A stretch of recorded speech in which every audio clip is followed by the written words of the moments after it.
The sheer anger that I felt over what the government was doing to people to keep the lid on this. It violated every concept of my whole idea of life and honor and democracy and fairness and decency. And then I began to realize that the government we think we've got is not the government we have. And I said this publicly to people in conferences. I said, you people out there blithely think you live in a democratic republic. Well, you don't. Mm-hmm. And then it's all come out over the years, the shadow government. We don't know who they are. We have no idea. We have an inkling of who they might be. But these guys are unelected. They are not responsible. They don't have any responsibility to Congress, to the people, to the country, to anything.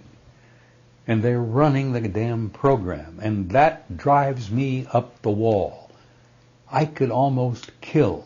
My sense of anger is so deep over that these self-appointed so-called experts that are running this program and keeping this the greatest story in human history from people, the people have a right to know.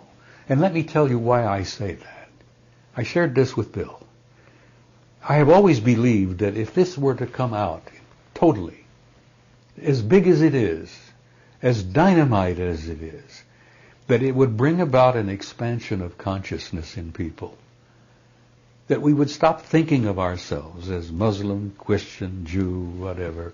We would think of ourselves as human beings from one little tiny planet on the edge of a middle-class, mid-sized galaxy.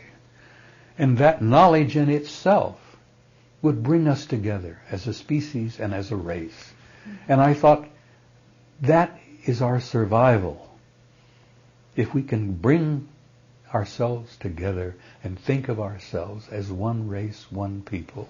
Mm-hmm. This knowledge that we're not alone and we've never been alone, I think would do that. But the story is so big, honey. Let me tell you something else. Over the years I've learned. What I learned in 1967 was nothing compared to what I've learned since. Over the years, digging in, talking to people in high positions, people who would, sit at a conference and say, hey, let's sit down and talk. Just let me tell you what I just learned.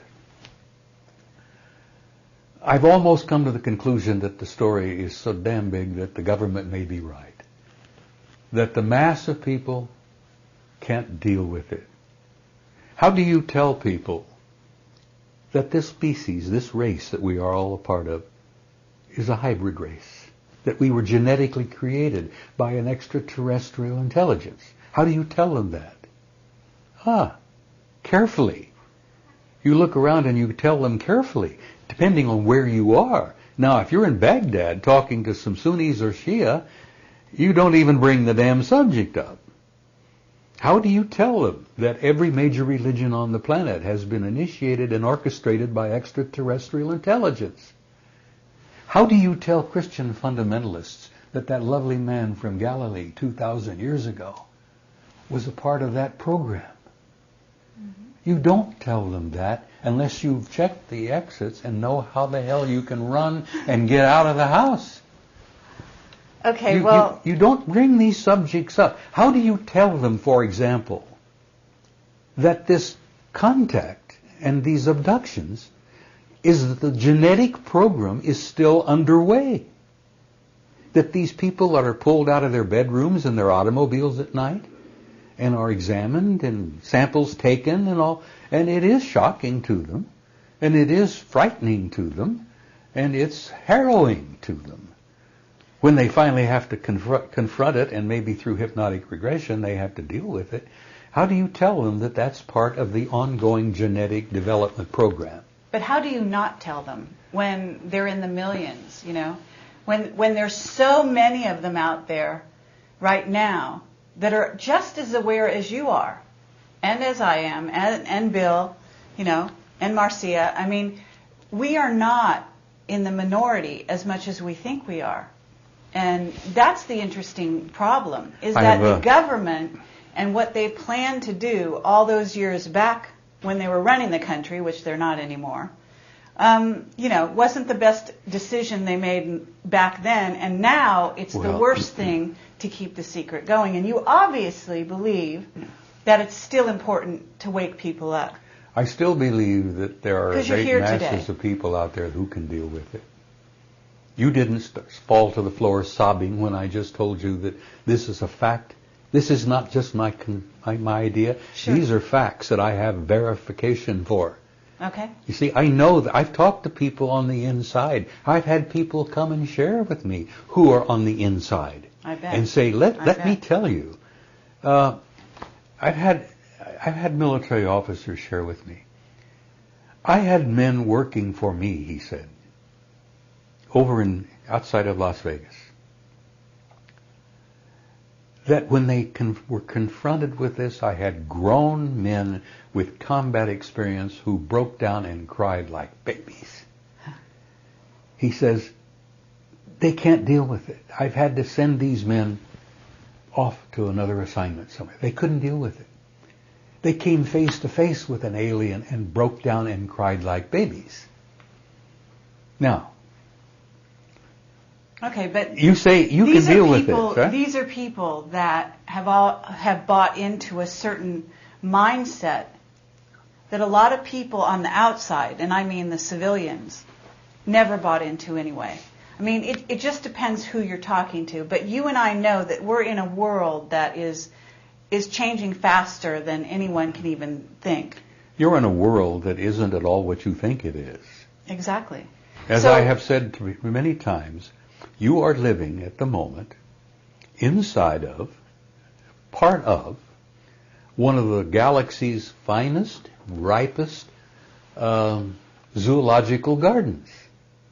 And if you think I've just told you you live in a zoo, you do live in a zoo.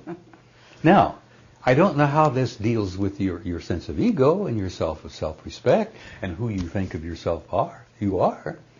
But you're an animal living in a zoo.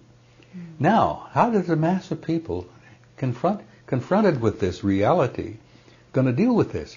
You're unusually enlightened and bright on this subject because I think you have informed yourself. Of course. You purposely tried to learn what it was all about. That's right. So you've taken little bits and pieces of this and absorbed them and digested them and chewed them and masticated them, and you little bits and pieces at a time. Mm-hmm. So you got a pretty good smart there about what's really happening. And you're still walking around like a normal human being. Sure. But you're an exception. You know, I saw an audience filled with people like you when I spoke the last time in my last presentation. And I was speaking to what do they call it? Singing to the choir? Yes. Yeah. You're part of the choir. All right.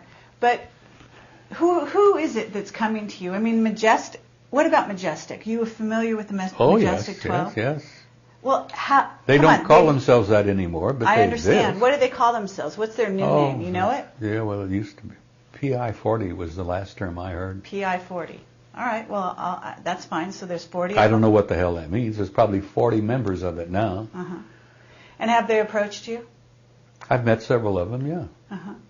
Because they know you're very well informed. Well, if we get back to the subject here we were talking about just briefly earlier. Why the hell have I gotten away with what I've succeeded in doing?